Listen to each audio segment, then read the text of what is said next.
ප්‍රභාකරන් උන්නනම් විපක්ෂයේ සහයෝගයේ එකෙන්ම ප්‍රභාට නාමල්ගේ සුබ පැතීම එක්ක සියල්ල උණුසුම් වෙයි. මෙන්න සම්පූර්ණ විස්තරය. දමිළ සිනමාවේ සුපිරි තරුවක් වන තලපති විජේ රංගනයෙන් දායක වන ජනනායකන් දේශපාලන ක්‍රියාදාම චිත්‍රපටයේ ගීතෙලි දැක්වීම උත්සවය අද 28 වන දින මැලේසියාවේ බුකිත් ජලේ ජාතික ක්‍රීඩාංගණයේදී පැවැත්වෙනවා. විජේ පූර්ණකාලීන දේශපාලනයට පිවිසීමට පෙර රංගනයෙන් දායක වන අවසන් චිත්‍රපටය මෙයයි.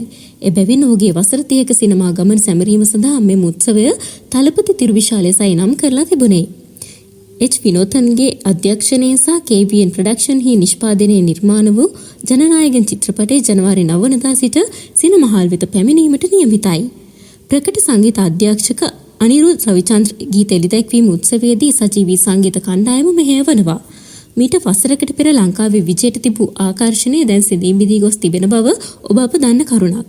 ඒට හේතුව ලංකාවට අයිති කොටසක් දේශපාලන වාසිතකා ලබා ගැනීමට සැරසීමයි.